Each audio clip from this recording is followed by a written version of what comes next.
Breath of the Wild leaves a lot of its mysteries, much like the world of Hyrule, to be explored. Much of what we learn in-game is implicit, discovered through optional dialogue, cutscenes, side quests, flavor text, and the ruins of a ravaged Hyrule. Though some questions are answered in the art book Creating a Champion, there's still a lot that could be uncovered in the game's sequel. The Zonai and their fate is one of the largest mysteries left unanswered. In fact, you can go through the entire game without realizing they exist. We see the remains of the lost civilization scattered throughout Hyrule, but little to no mention of the actual tribe. Since the announcement of the sequel, many have noticed hints that Breath of the Wild 2 may reveal more about the Zonai tribe. One image that stood out in the teaser was the mural Link and Zelda found underground. The style was reminiscent of the tapestry depicting the fight against Calamity Ganon 10,000 years ago. Could it be that both were created by the same person or people? Combing through the game and the art book leads me to believe that both the mural and the tapestry were created by the Zonai, and that perhaps members of the Zonai tribe were the original champions of the divine beasts. Initially, I assumed the original champions hailed from the same race of the champions we see in Breath of the Wild: Vah Medoh, Rito, Vah Naboris, Gerudo, Vah Rudania, Goron, and Vah Ruta, Zora. The red we see on the Vah Naboris and Vah Rudania champions is a color that can be affiliated with the vibrant red hair of the Gerudo and the volcanic mountains of Death Mountain. Blue can also be affiliated with the waters and skies that the Zora and Rito call home. The names of the divine beasts even allude to past Zelda titles respective to the territory they were unearthed in.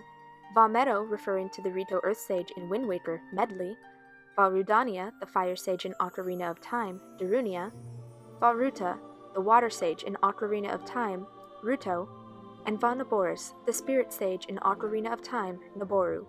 It would only be fitting that the original champions piloted a divine beast named after one of their ancestors who also aided in the fight against Ganon millennia prior. However, the locations of the divine beasts may have had more to do with the plan of attack against Ganon: guardians surrounding the castle and 4 divine beasts at every corner of Hyrule firing lasers to keep the calamity boxed in while the hero and princess finished him off and sealed him away. Regardless of who ended up piloting the divine beast, there would need to be a champion in every corner of Hyrule in order to lock onto Calamity Ganon's location at Hyrule Castle. The only concrete piece of information we have regarding the champion selection process is that they were chosen by Princess Zelda and King Rhoam. Their intention was to get a representative from each race with a unique set of abilities to pilot a divine beast. Urbosa, Daruk, and Mipha were leaders of their people, but it doesn't seem as though this role was a requirement to qualify as champion, as we can see with Revali. Choosing a leader made sense because the royal family would have had previous and well-established connections with most of the champions.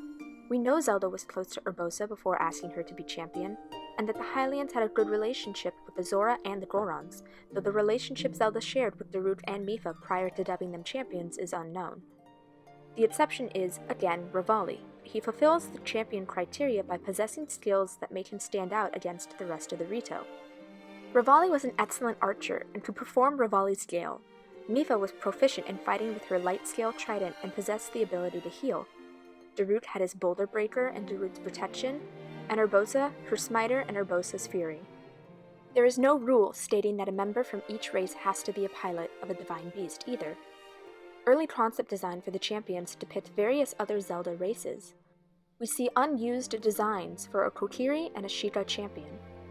Whether or not the champion designs we see in-game were decided before the designs of the divine beasts is unknown, as there may be a correlation between the chosen champion and their respective divine beasts, like with Vah Medoh being a bird named after a Rito sage and its champion being a Rito. However, the design of the divine beast and the champion design could have been finalized independently of each other. The art book also explicitly states that the names and races of the original champions from the battle with Calamity Ganon 10,000 years ago are unknown. This is an odd detail to even establish. It's possible that when compiling Creating a Champion, the team withheld some concepts that didn't make it into Breath of the Wild so that they could be fleshed out in the sequel. Going back to the mural, we can see the champions do not truly resemble the 4 races. For example, Vah Rudania's champion seems too tall and slender compared to a Goron. And even with the blue-red color variation, the designs aren't distinctive enough to suggest the champions 10,000 years ago were as diverse as the champions we see in Breath of the Wild. Given their uniformity, I would argue that they all hail from the same race. Consider the difference here between the Sheikah and the Hylians. Shouldn't a Goron champion be distinguishable from a Rito, a Zora? By the same reasoning, it's unlikely that the champions of old were Hylian or Sheikah by comparing the champions to the artistic rendition of the hero and the princess and Sheikah months.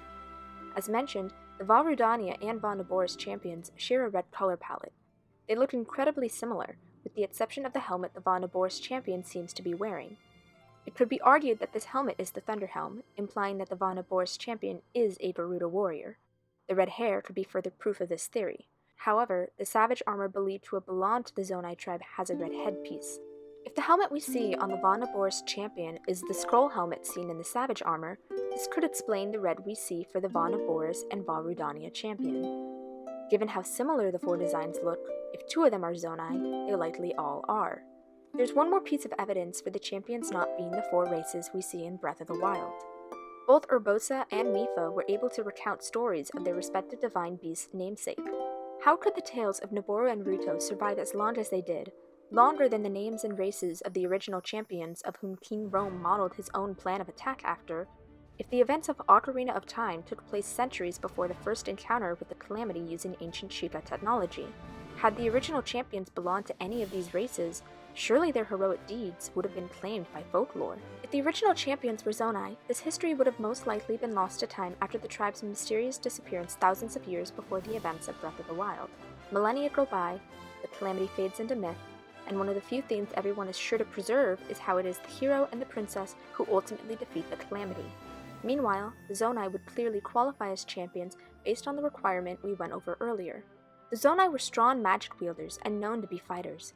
Considering that they were suggested to have worked closely with the ancient Sheikah, and that combat prowess is the connecting thread between all the champions, it's possible that the champions 10,000 years ago were all members of the Zonai tribe. It also made sense that the Zonai, known to worship Farosh, were eager to help the ancient Sheikah create trials and provide support for the hero linked with Faro in the upcoming battle against Calamity Ganon. In a way, it parallels the Sheikah's relationship of supporting the royal family as a part of their worship for the goddess Hylia. Whether or not the champions of old will even be discussed in Breath of the Wild 2 is unknown. Their names and races may forever be a mystery, but there is strong evidence that things are not as they appear. Narratively, it would tie the two games together, shifting the focus from the Sheikah to the Zonai, and exploring two sides to the Sheikah-Zonai relationship. That's it. Thanks.